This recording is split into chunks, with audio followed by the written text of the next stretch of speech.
જંગલના આ કુદરતી દરવાજામાંથી પસાર થઈ ત્યારે લાગ્યું કે હું તો આ ઉબડ ખાબડ વાળા જીવનમાંથી પસાર થઈ રહી છું. તો ફરી આજે હું પહોંચી જંગલમાં રહેતા ઉજીમાને મળવા. એક લાકડા પર ઉભેલું ઘર ઉજીમાના જીવન પાસેથી સંઘર્ષોમાં પણ અડીખમ ઉબતા શીખી ગયું હતું.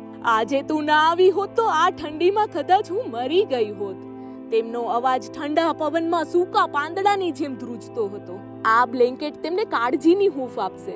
તેમનું ઓસીકું જોતા જ મારું હૃદય તૂટી ગયું. એક કઠણ ખડબચડી જૂના લાકડાની સીટ, આ નરમ ઓસીકું કદાચ આજે તેમને સુકૂનની ઊંઘ આપશે. ઉજીમાએ કલાકો સુધી મારી સાથે વાતો કરી. એવું લાગ્યું કે અમે એકબીજાને વર્ષોથી જાણતા હોઈએ. હાસ્ય અને પીડાના રસનું મિશ્રણ, એ જ તો જીવન છે. હા તો કેવું નરમ છે.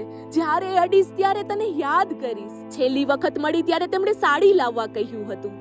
તો આ રહી ઉજીમાના ફેવરિટ કલરની સાડી, જે જોતા જ તેમણે કહ્યું, આ મારા આખા જીવનની પહેલી નવી સાડી છે. કોઈની ખુશી પાછળનું કારણ હોવું એ કેટલું અદ્ભુત લાગે. કેટલા નાના પ્રયાસોથી આપણે કોઈના જીવનમાં મોટો બદલાવ લાવી શકીએ છીએ. હવે તો તેઓ એમ વાત કરતા હતા જાણે હું તેમની પોતાની હોઉં.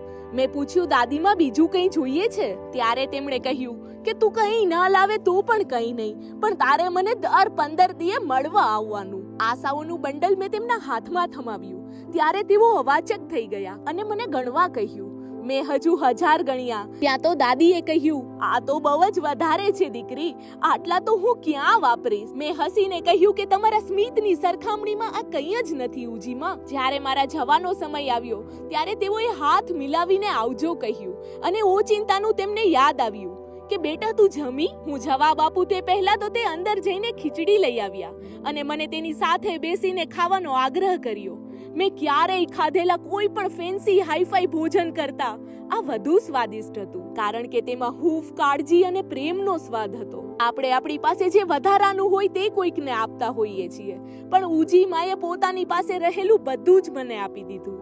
હા, તે હતું એક વાટકો ખીચડી.